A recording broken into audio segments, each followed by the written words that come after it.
Home work ಅಂತ ಯಾಕೆ ಮ್ಯಾಮಗೆ ನೆನಪಿಸ್ತಾ ಇದೆಯಾ ಲೂಸಾ ನೀನು? ಏನಿಲ್ಲ, ಮ್ಯಾಮ್ಗೆ ಆಲ್ರೆಡಿ ನೆನಪಿದೆ, ನಾನೇ ನೆನಪಿಸ್ತಾ ಇಲ್ಲ. ಹೇ ಶ್ರೇಯಾ, ನಿನ್ನ ಹತ್ರ ಫೋನ್ ಇದೆ ಅಲ್ವಾ? ಇಲ್ಲ.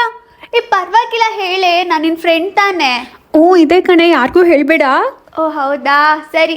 ಮ್ಯಾಮ್ ಶ್ರೇಯಾ ಹತ್ರ ಫೋನ್ ಇದೆ, ಅವಳು ಸೆಕೆಂಡ್ ಜಿಪ್ಪಲ್ ಇದೆ ಮ್ಯಾಮ್. ನಾನು ಹೇಳ್ದೆ ಅಂತ ಹೇಳ್ಬಿಡಿ please. Thank you ma'am.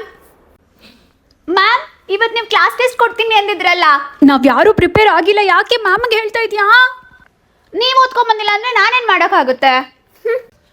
Sir next period PT class ಇದೆ ನಮಗೆ. ಮ್ಯಾಥ್ಸ್ ಸಿಲೆಬಸ್ ಇನ್ನೂ ಕಂಪ್ಲೀಟ್ ಆಗಿಲ್ಲ ಅಲ್ವಾ ಎಕ್ಸಾಮ್ಗೆ, ನೀವು ತಗೋಬೋದು ಅನ್ಸುತ್ತೆ ನೋಡಿ ಸರ್. ಹೇ ಶ್ರೇಯಾ, ಎದೋಳ್ ಮೇಲೆ, ಈ ಫಸ್ಟ್ ಬೆಂಚ್ ನಂದು, ನಾನ್ ತಾನೇ ಯಾವಾಗ್ಲೂ ಕುತ್ಕೊಳ್ಳೋದು. ಇದ್ರಲ್ಲೇ ನಿನ್ನ ಹೆಸರು ಬರ್ದಿದ್ಯಾ? ಯಾವಾಗ? ನಾಳೆಯಿಂದ ನಾನೇ ಫಸ್ಟ್ ಬಂದು ಕುತ್ಕೋತೀನಿ, ನೋಡ್ಕೊ. I forgot to get my bag. Can someone go and get it for me? Ma'am, ನಾನು ಹೋಗಿ ತಗೊಂಬರ್ತೀನಿ. ಈ ಕೀ ತಗೋ, ಸ್ಟಾಫ್ ರೂಮ್ ಅಲ್ಲಿ 3rd ಲಾಕರಲ್ಲಿ ನನ್ನ ಬ್ಯಾಗ್ ಇದೆ. ಇಟ್ಸ್ ಓಕೆ ಮ್ಯಾಮ್, ನೀವೇನು ಹೇಳಬೇಕಾಗಿಲ್ಲ, ಯಾವಾಗೂ ನಾನು ತಾನೇ ತಗೊಂಬರೋದು. May I come in ma'am? ನಾನು ಈ ಬ್ಯಾಗ್ ಅಲ್ಲ ತರಕ್ ಹೇಳಿದ್ದು, ಅಷ್ಟೊಂದು ಓವರ್ ಕಾನ್ಫಿಡೆಂಟ್ ಆಗಿ ಹೋದೆ ನೀನು. Sorry ma'am.